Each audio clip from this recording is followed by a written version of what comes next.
Okay, well, good morning, afternoon, whenever you see this video for Sunday.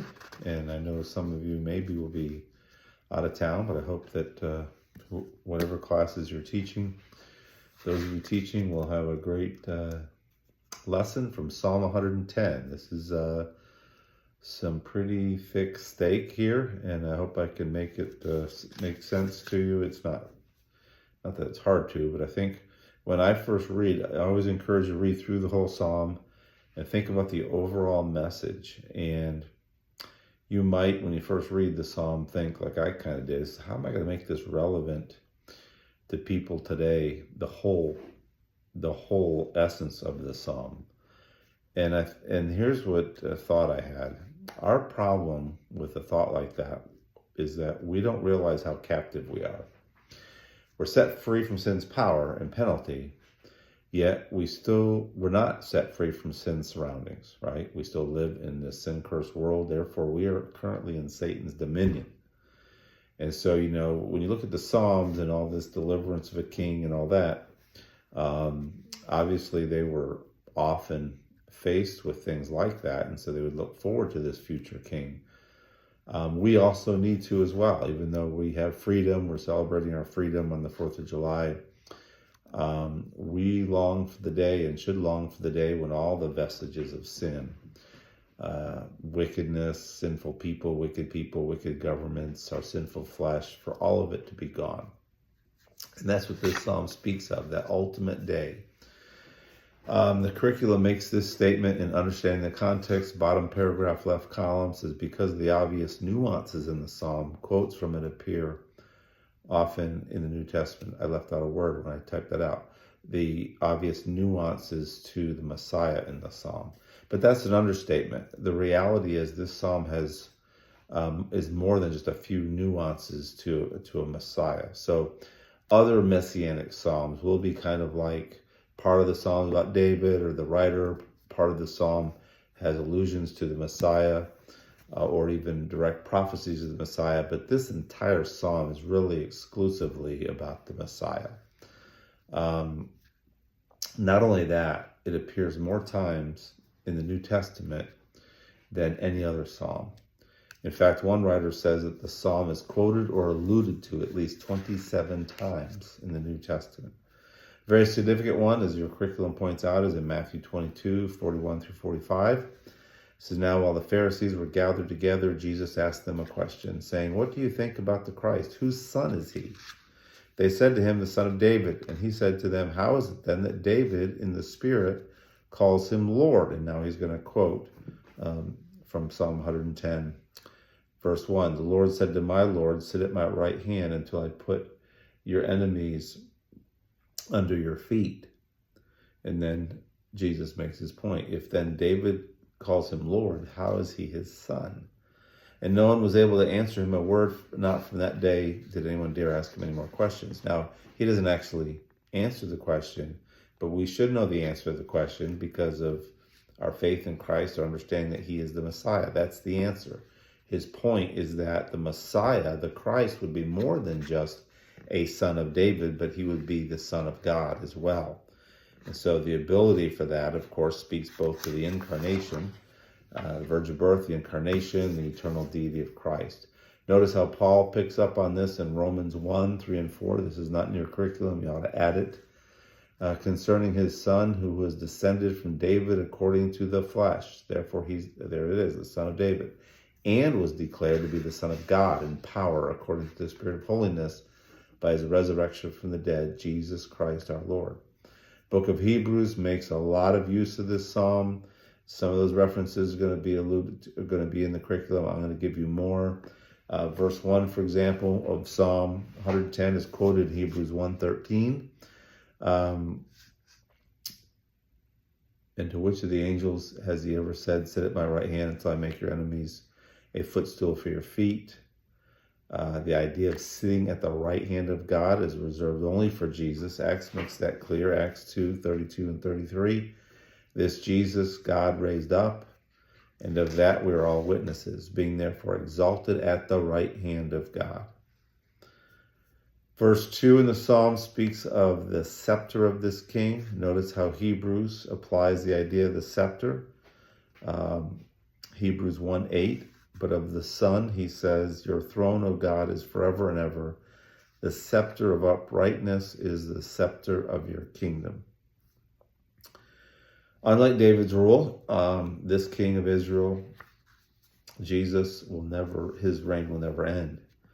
The curriculum, that's the point of Hebrews 1:8.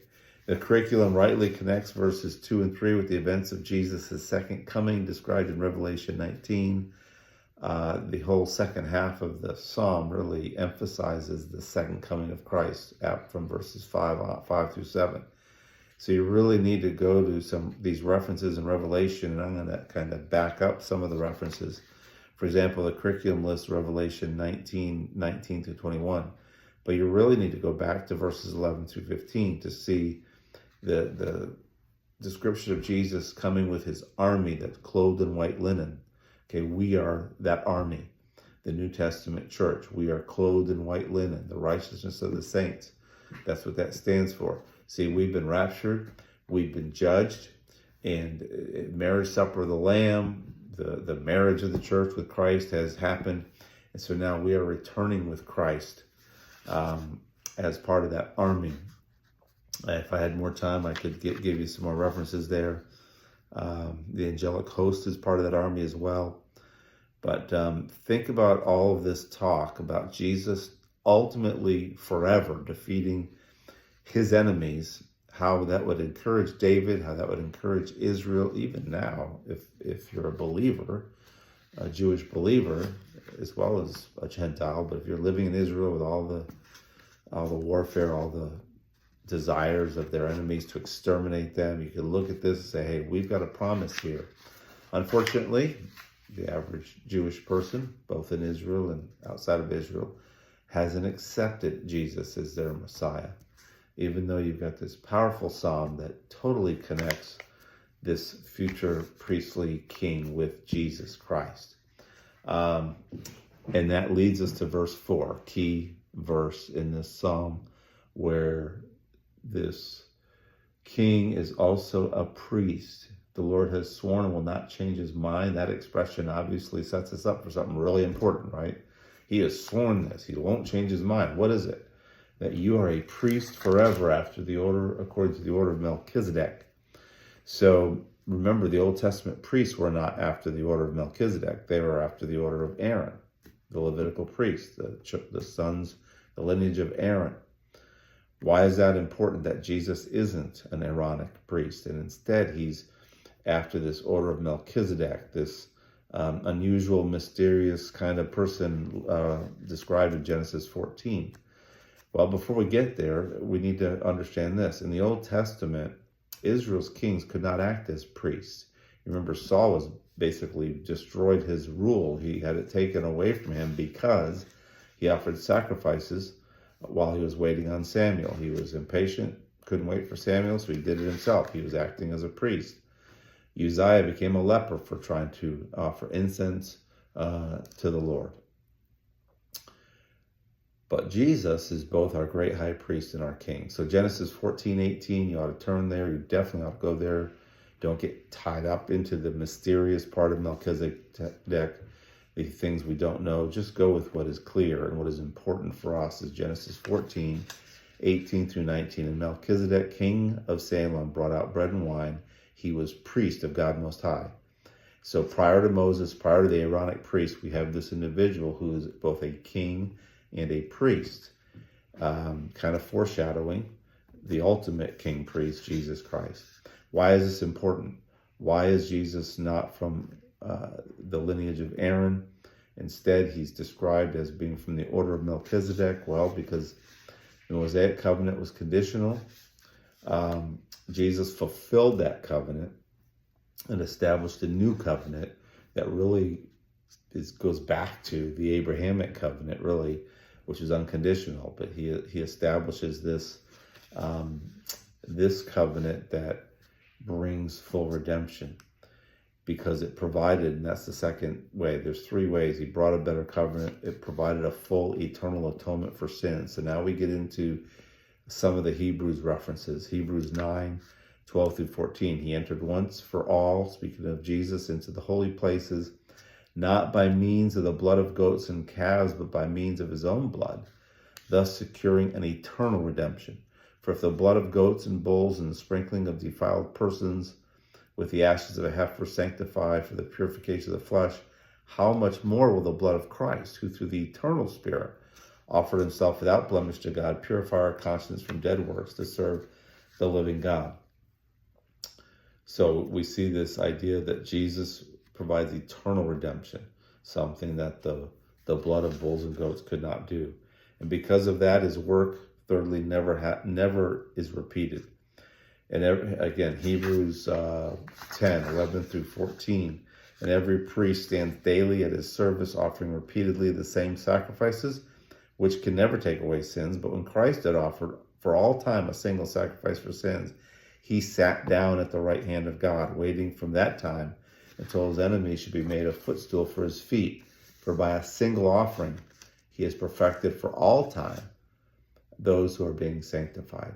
So being at the right hand of God not only speaks to Jesus' authority and his rule and his deity, but the fact that he sat down emphasizes that his work is complete. The atonement work is complete. This priest king has provided everything we need to be our great high priest, to provide us with eternal salvation. All kinds of applications there about, the finished work of Christ. We can't lose our salvation. We're perfected forever, those who are sanctified. A couple more important cross-references, and we just throw them at you really quick. Verse 5 speaks of this king coming on the day of his wrath. Look at Revelation 6:17 as you get to the end of the first set of judgments, the seal judgments. It says, for the great day of their wrath has come, and who can stand? The tribulation period is the great day of God's wrath. Verse 6 talks about heaping up corpses. Notice the end when Christ comes in Revelation 19. Notice verses 17 through 19. Then I saw an angel standing in the sun, and with a loud voice he called to all the birds that fly directly overhead, come gather for the great supper of God, to eat the flesh of kings, the flesh of captains, the flesh of mighty men, the flesh of horses and their riders, and the flesh of all men, both free and slave, both small and great.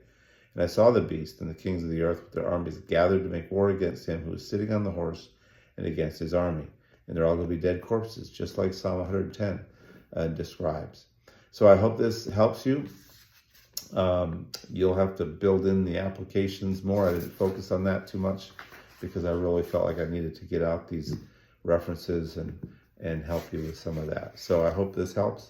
Hope you have a great and safe 4th of July, and we'll see you on Sunday.